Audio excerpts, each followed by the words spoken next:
साथ जेका आईया सबई गॾिजी दुआ था घुरऊं त अल्लाह मरहूम जे दर्जन के अन्या बुलंदियूं अता फरमाए। अल्लाह का दुआ आहे रब करीम कब्र में मरहूम इमाम दीन सोलंगी के मदीने वाले साईं जी ज़ियारत नसीब फरमाए। आखिरत में मरहूम के मदीने वाले साईं जे झंडे जे साये में बिहारे उन जी मगफिरत फरमाए, उन जे सदके असां जी मगफिरत फरमाए। दोस्तों अज तवा असा गड थिया आहियूं चालीहे जी रस्म में। इए न को कच्चे खां आयो आ, को गचेरे खां आयो आ, को मोरे जी कहिड़ी कुंड खां आयो आ, को किथां आयो आ, को भी इने लालच में न आयो आ त मां वञी मानी खावा भत खावा। मानी हर कंहिंखे अल्लाह पंहिंजे घर में ॾिनी आ, रिज़्क जो ज़िम्मो अल्लाह खयो आ। वरज़ाक़ ज़ुल क़ुव्वतिल मतीन। अल्लाह ताला कुरान में फरमायो तो वमा मिन दाबतिन फिल अर्दि इल्ला अल्लाहि रिज़्क़ुहा। रूए ज़मीन ते जेका बि साह वारी शय आहे सभिनी जे रिज़्क जो ज़िम्मो अल्लाह खणी छॾियो आ। अमीर हुजे गरीब हुजे, नंढो हुजे वडो हुजे, कुरान में रब 12 सिपारो खोलियो पहिरीं आयत जो हिस्सो रब फरमाए छॾियो आ त रिज़्क जो ज़िम्मो मूं अल्लाह खणी छॾियो आ। शहर में वेठा हुजो, जंगल में वेठा हुजो, ज़मीन ते हुजो, आसमानन ते हुजो,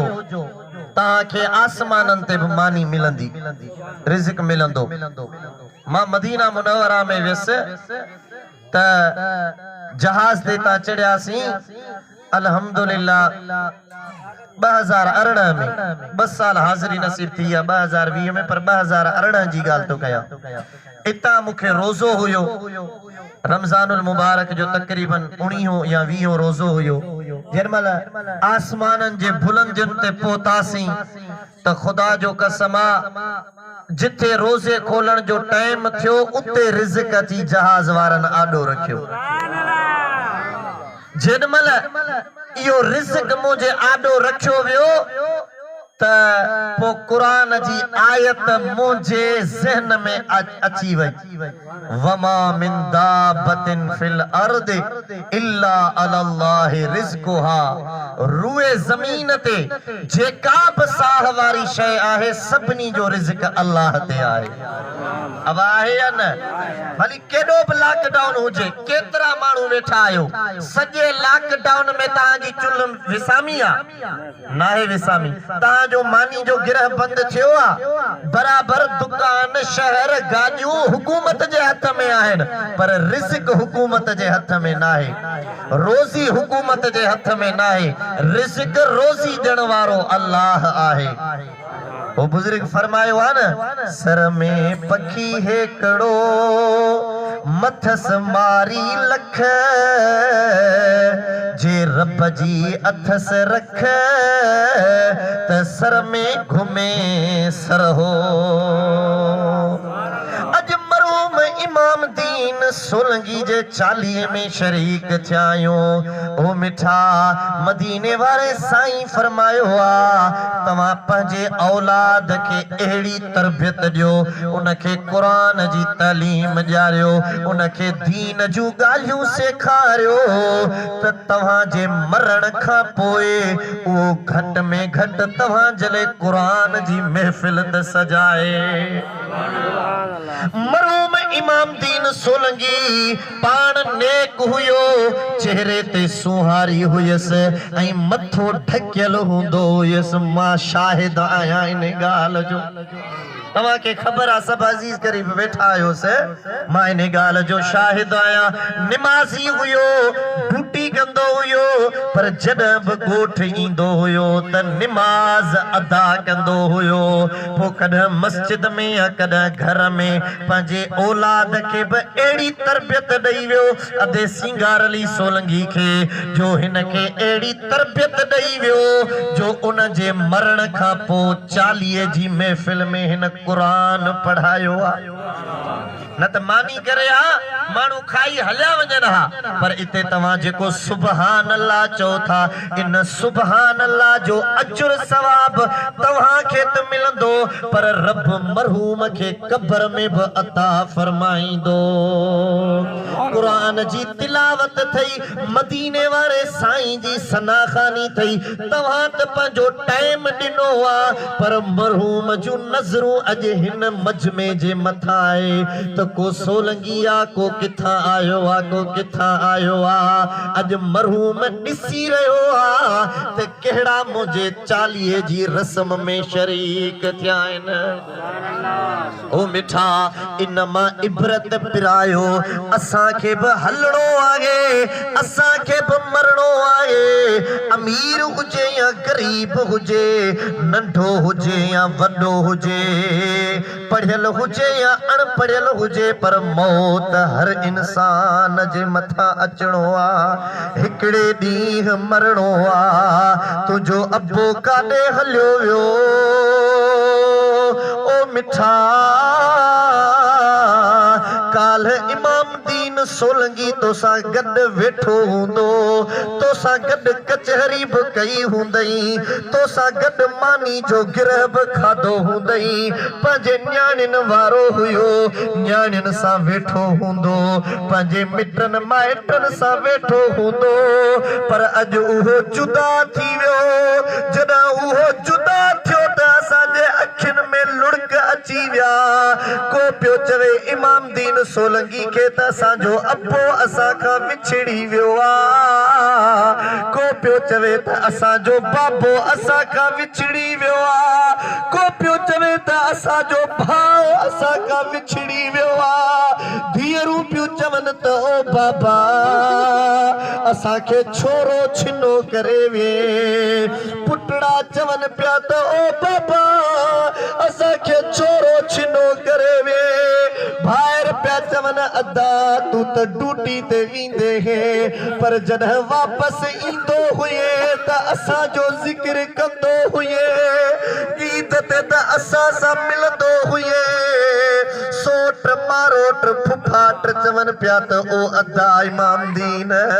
गुज़िरियल रमज़ान वारी ईद त असां सां गॾु कई हुई दोस्तनि चयो त असांखे भाकुर बि पातई असां सां गॾु ईद जी निमाज़ बि अदा कई पर मिठाज उहो इमाम दीन सोलंकी कारी कब्र में सोढ़ी सामीअ में सुतो पियो आहे बच्चनि खे अकेलो करे वियो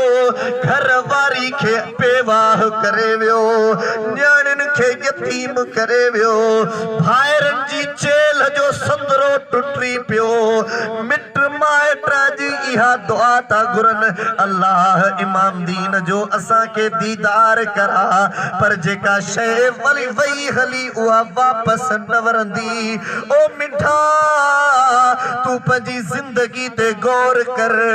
तू रुगो दुनिया मेड़न जे पोयां आहीं रुगो हथ वॾाई में आहीं पर यादि रख इहो ॾिहाड़ो तुंहिंजे मुंहिंजे मथां बि अचणो आहे तोखे मूंखे बि मरणो आहे कारी कब्र जो हली महिमान थियणो आहे ओ जिथे मिट छॾे वेंदई अज़ीज़ छॾे वेंदई यार छॾे वेंदई उते सालिह अमल कम ईंदई उहा अम्मा जेका वात जा गिरह तोखे कढी खाराईंदी हुई उहा जीजल अम्मा काॾे हली वई ओ मिठा अखिन मां लुड़क जेके वहायो था मुखे खबर आ तव्हां खे दुख आहे पंहिंजे घर जे भाती जो छो त तव्हां जो अजीज हुयो तव्हां जो रिश्तेदार हुयो ओ मिठा जेकर अजीज दुनिया ता वफात करे वञई त खबर पवई त दर्द छा थींदो आ दुख छा थींदो आ तॾहिं तुंहिंजे अखियुनि मां लुड़क नथो गणे पर हिननि खां पुछा कर जन खां पंहिंजो अबो विछड़ी वियो आ जन खां पंहिंजो भाउ विछड़ी वियो आ जन खां पंहिंजो मामो विछड़ी वियो आ जन खां पंहिंजो चाचो विछड़ी वियो आ जन खां पंहिंजो सौट विसरी वियो आ जन खां पंहिंजो पग मट यार विछड़ी वियो आ इहे त अखियुनि में लुड़क आणनि था मगर तू भी इन्हनि खे ॾिसी अखियुनि मां ॻोढ़ो गाड़ इहो ॻोढ़ो जेको तुंहिंजी अख मां ॻणंदो अल्लाह तुंहिंजी ज़िंदगी जा गुनाह बख़्शे छॾे सुभान अल्लाह ओ पखी पर देसियड़ा वेठायूं उडाणा ओ पखी पर देसियड़ा वेठायूं उडाणा करे महल पूरी अदा चुगी वठ के दाना पखी पर देसियड़ा वेठायूं उडाणा ओ पखी पर देसियड़ा सिघे कर उडण जी वाई छो विसारई वतन ते वरण जी काॾे तो हो जा मारू अदा तोखे छॾे विया अबाणा पखी पर देसियड़ा वेठायूं उडाणा अल्लाह अल्लाह अल्लाह सिंगार सोलंगी जे लुड़कन के पंहिंजी बारगाह में कबूल करे हिन जे अब्बे जी मगफिरत फरमाए हो मिठा असां के बि हलणो आ असां के बि कारी कब्र में पवणो आ अॼु वक़्तु अथव अमल साले कयो जिंदगी मुख्तसिर आहे जिंदगी बेबका आहे जिंदगी फानी आहे कुछ सालेह अमल कयो गुनाहन जा कम छॾे ॾियो ज़िना छॾे ॾियो बेहयाई जा कम छॾे ॾियो ओ मिठा अगर तो पाण जे ज़मीर खां पुछा कंदे त सिगरेट बि तूं पीअंदो आहीं नसवार नास बि तूं ॾींदो आहीं शराब बि तूं पीअंदो आहीं बेहयाई जा कम बि तूं कंदो आहीं ओ मिठा अॼु वक़्तु अथई अल्लाह जे दर ते तौबह ताइब थी अल्लाह जे दर ते तौबह ताइब थी रब खां माफ़ी वठ पंहिंजे अल्लाह खे चओ त मौला जेके मूंखां ग़लतियूं थी वियूं आहिनि मूंखे माफ़ कर अल्लाह बख़्शणहार आहे मुंहिंजो करीम रब माफ़ी ॾियण वारो आहे हली कब्रन जो ॾिस हाल अदा ओ भॼी फोरा थियूं पए माल अदा हली कब्रन जो जन जी जवानी ॾिसी अकुल होश भुलियो तन जो मिड़ग मुकामन मंजर लियो अदा अहिड़ो मौत अज़ल जो को वाओ घुलियो हिकड़ा अज थे वया ॿिया काल सजण हली कब्रन जो तुझे पाड़े में कब्रिस्तान हूंदो वनी ॾिस अखियुनि सां ॾिस फातबिरु या उलिल अबसार ए बसीरत वारो ए अखियुनि वारो ॾिसो वनी इबरत पिरायो हाँ पर जे जिंदगी गुनाहन में गुजरी वई आहे त अल्लाह माफ़ी ॾियण वारो आहे अल्लाह करीम आहे रब फरमाईंदो आहे जेको बानो मूंखां घुरंदो आहे मां उनखे अता कंदो आहियां पर जेको ना उमेद थी वेही रहंदो आहे इहो अञा गुनहगार थींदो असां ना उमेद ना आहियूं अबा उमेदवार आहियूं ना अल्लाह में केड़ा केड़ा आयो रब में उमेदवार आहियूं अल्लाह असांजा गुनाह बख़्शींदो पोइ कुछ साले अमल आहिनि उहे मां तोखे ॿुधायां थो पेरे नंबर ते पंजे अम्मा जी खिदमत कर,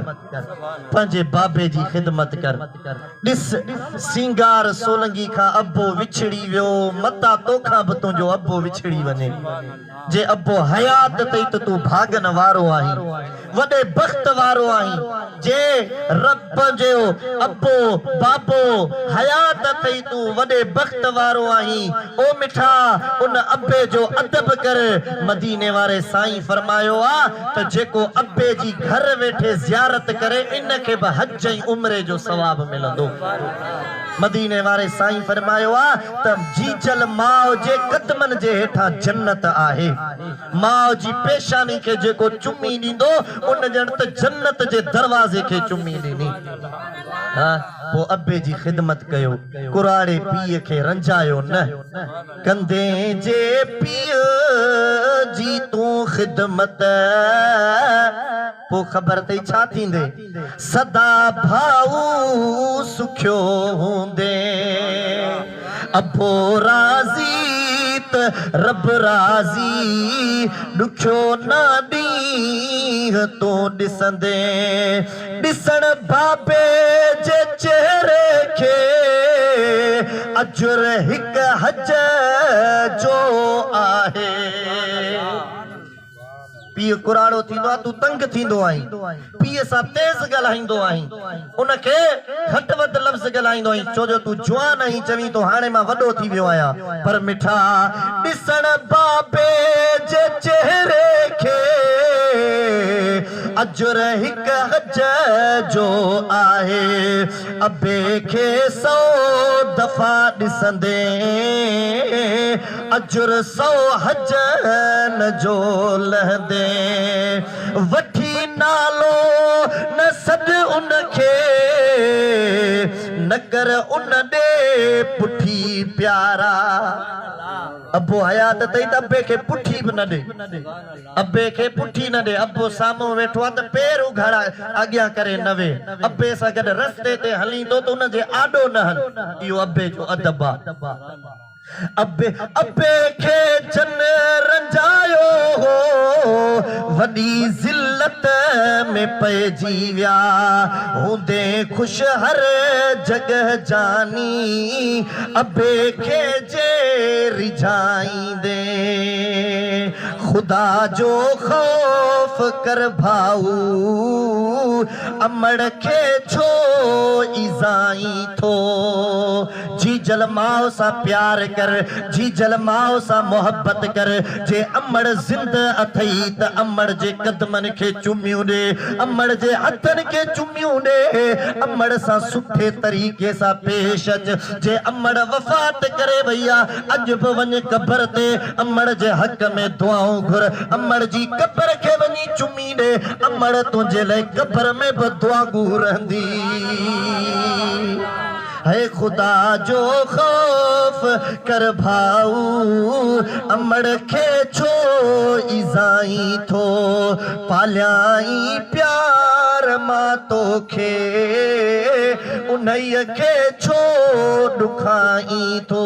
हिकिड़ो अजीब वाक़ियो थो अचे। हिकिड़ो बादशाह हुयो, वॾो अमीर हुयो,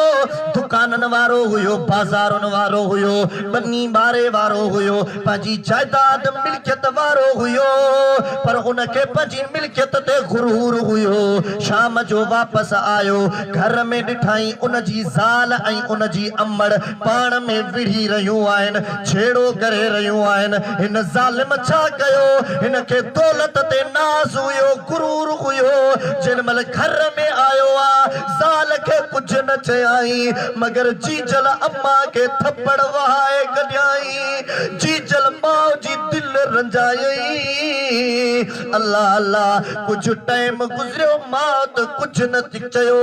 मगर खबर जो व्यस्त फिलाने कारोबार मां ट्रोट पई नुक़सान पियो वरी दुकान खपाई प्लाट खपाई बन्नी खपाई ताजो पजी ज़ाल के तलाक ॾिनई जे घर में रहंदो हुयो वो पजो घर ब खपाए छॾई अल्लाह अल्लाह माओ जो पिटियल त ॾिसो ए सोलंगी बिरादरी वारो ए अदा ए मुंहिंजा मिठा इमाम दीन सोलंगी जे चालीहे में शरीक थियण वारो माओ जे पिटियल जो अंजाम ॾिसो त जे माओ के थप्पड़ हई माओ के तेज थी ॻाल्हायो हिन पंहिंजो घर ब खपायो जायदाद मिल्कियत सभु खपी वई ज़ाल के तलाक ॾिनई एतिरे कतुर अहिड़ो वक़्तु आयुसि जो रेड़ीअ ते ज़ैतून पियो खपाए पर जेॾीमहिल ज़ैतून खपाईंदो हुयो उन जे खपाइण जो अंदाज़ ॿियो हुयो ज़ैतून खपाइण वारो त ज़ैतून खपाए ज़ैतूननि जो होको ॾींदो हुयो पर हिन नौजवान अमीर माण्हू जॾहिं ज़ैतून खपाईंदो हुयो होको ॾींदो हुयो त चवंदो हुयो ज़ैतून वठो अबे अम्मा जी बेफरमानी खां बचो अबे अम्मा जी बेफरमानी खां बचो अज तू पंहिंजे गिरबान में झाती पाए ॾिस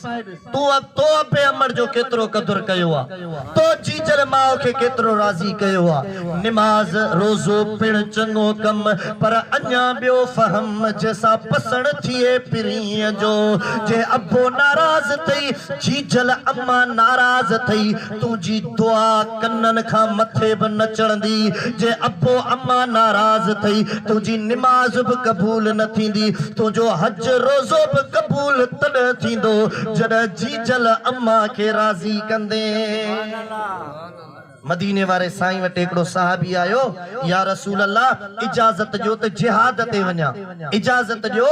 जिहाद ते वञा हबीबन करीमन फरमायो छा तुंहिंजो अबो अमड़ ज़िंदा आहे हयात आहिनि अर्ज़ कयई या रसूल अल्लाह अबो अमड़ त ज़िंदा आहे मदीने वारे साईं फरमायो त पोइ वञ जिहाद ते न वञ अबे अम्मा वटि वञी जिहाद कर यानी उन्हनि जी ख़िदमत चाकरी वञी कर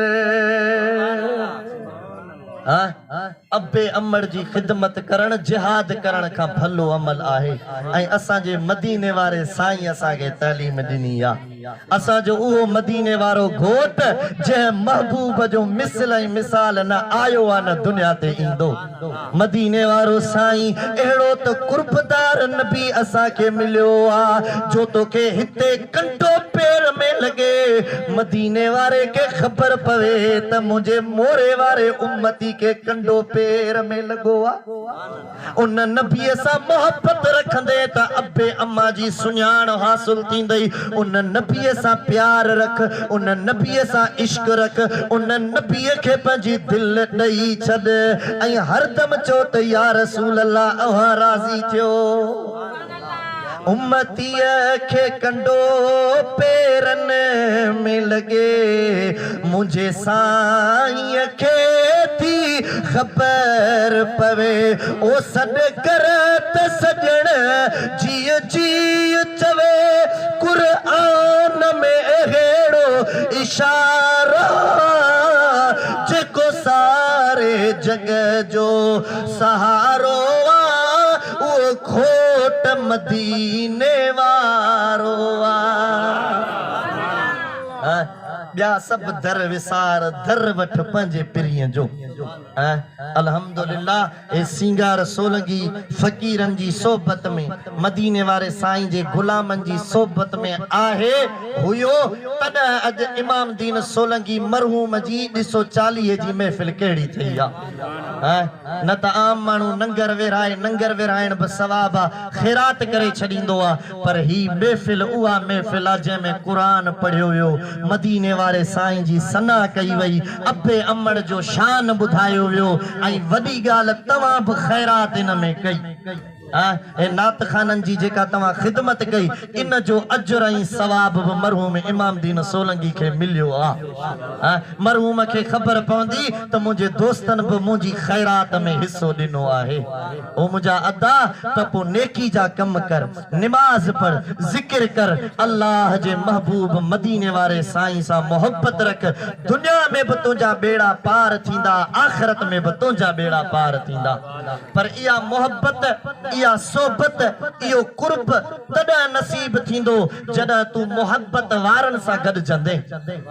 सोनारे वट वींदे तोखे सोन मिलंदो, लोहारे वट लोहार वट वींदे तो लोहार को कम दिसंदे, उता तोखे धुओं मिलंदो। अतर वारे वट वींदे तो उता तोखे खुशबू मिलंदी, कपड़े वारे वट वींदे तोखे कपड़ो मिलंदो। पर जेकर मदीने वारे जी मोहब्बत खपई, दीन जू गालिन जी मोहब्बत खपई, अल्लाह जी मोहब्बत खपई त अल्लाह वारन वट हलिया, वलियन जी सोबत में हलिया। जिथे भी तुझो अकीदो हुजे, जिथे भी तुझी दिल मुतमिन हुजे, उते वरी वरी पंधड़ा कर, उते वरी वरी भेरा गड त इंशाअल्लाह अल्लाह वारन जी निकाह थींदी, बेड़ा पार थी वेंदा। वलियन जे दर ते चोर आया मोर बणजी विया, जेके ईद जी नमाज न पढ़ंदा हुया, खुदा जो कसम आ उहे 5 वक्त नमाज त पढ़ंदा आहिनि पर तहज्जुद जी नमाज भी पढ़ंदा आहिनि। जन जे अख मां कदा लुड़क न वयो आ, अल्लाह वारन जी सोबत में वेठा हुए अल्लाह जे खौफ में उछ गारूं ॾेई रोंदा आहिनि। ओ मिठा उन्हनि अल्लाह वारन जी सोबत में अच, जेके अल्लाह वारा अल्लाह सां मिलाए छॾींदा आहिनि। असांजी सिंध अल्हम्दुलिल्लाह वलियन सा भरपूर आ। जिथे भी तुझो अकीदो हुजे उते वरी वरी पंधड़ा कर, पर हिकड़ो दस माफ जए थो। चो सुभान अल्लाह सभई। हिकड़ो दस जए थो इहो जो हर अंग्रेजी महीने जो बियो आचर दर दादवा म्याणी वट मुझे मुर्शिद दिलबर साईं जो आस्थानो आ। केतरा बेडाढ़िया आया मुझे मुर्शिद वट अल्हम्दुलिल्लाह दाढ़ी वारा बणजी विया, बेनिमाजी आया निमाजी बणजी विया। जेके चोर पुलिस ऐं फौज हुकुमरानन जी सख्ती सा न सुधरिया, अल्लाह जे वली मुझे मुर्शिद दिलबर साईं वट आया, चोर चोरी छॾे विया।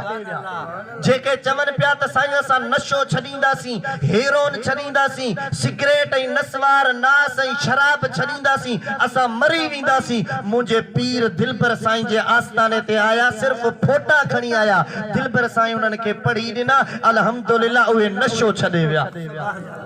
फायदो आहे या नुक़सान आहे? फायदो आहे या नुक़सान आहे? जेके अहिड़ा माण्हू बि मूं पंहिंजे अखियुनि सां ॾिठा बदीन साइड, जेके चवनि पिया साईं मूं पंहिंजी अमड़ खे ईअं वारनि खां वठी पंहिंजे घर में केलियो हुयो। अल्लाह अस्तगफिरुल्लाह। पर जंहिंमहिल दिलबर साईं जी सोबत में आयो आहे, उहो माण्हू पियो चवे साईं अल्हम्दुलिल्लाह सुबुह